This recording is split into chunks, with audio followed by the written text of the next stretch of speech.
இரத்தத்தாலே மீட்கப்பட்ட தேவ ஜனமே, இன்றைய தினத்திலும் கூட தேவன் நம்மளோடு இடைப்படுகிற வார்த்தை யாத்திராகமம் 34:10.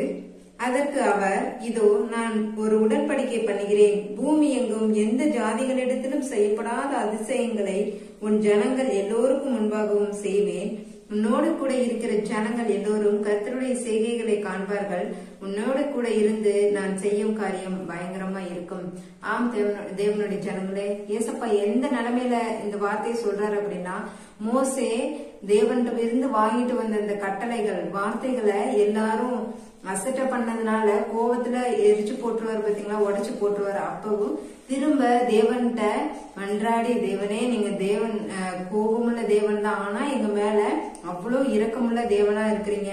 ஒரு விசையாக என்னையும் என் ஜனங்களையும் மன்னிச்சு, எங்க பாவங்களை மன்னிச்சு ஒரு விசையாக எங்களை ஏத்துக்கோங்க அப்படின்னு சொல்லும்போதுதான் தேவன் சொல்றாரு, பூமி எங்கும் எந்த ஜாதிகளிடத்திலுமே செய்யப்படாத அதிசயத்தை நான் செய்வேன், நீ கவலைப்படாத.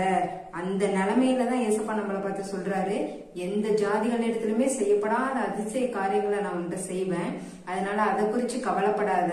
ஆனா திரும்ப இந்த பாவ காரியங்கள்ல போய் நீ விழுந்துராத. உனக்கு சுதந்திரமா ஒரு தேசத்தை கொடுக்க போறேன், கானான்ங்கிற புதிய அற்புதமான ஒரு தேசத்தை கொடுக்க போறேன். அங்க போய் நீ உடன்படிக்கைய மறந்து வேற உடன்படிக்கை காரியங்களுக்குள்ள போயிராதன்னு சொல்லி ஏசப்பா நம்மளுக்கு ஒரு புதிய தேசத்தையும் புதிய ஆசீர்வாதத்தையும் யாருமே காணாத அற்புதத்தையும் நம்மளுக்கு தருவேன்னு சொல்றாரு. ஆம் தேவ ஜனங்களே, நம்ம ஏசப்பா சொல்ற கட்டளைகளை மதிச்சு நடக்கும்போது அவரு நம்ம நினைச்சு பார்க்க முடியாத, கிரகிக்க முடியாத அதிசய அற்புத காரியங்களை செய்வாரு.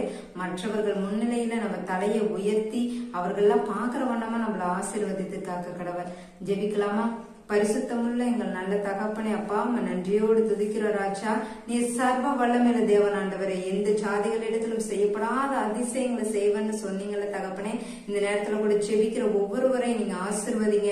உங்க கட்டளைகளை அப்பா, நீங்க சொல்ற வார்த்தைகளை நாங்க அப்பா உங்க கருத்துக்குள்ளாக அடங்கி இருந்த ஆண்டவரே, நீங்க சொல்ற வார்த்தைகளை கேட்டு நடக்க எங்களுக்கு கிருபை செய்யுங்க ராஜா.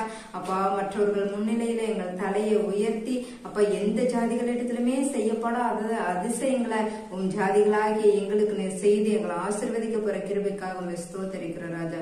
இயேசு கிறிஸ்துவின் மூலமா ஜெபிக்கிறோம் எங்கள் நல்ல தகப்பனே. ஆமீன். God bless you. God bless you.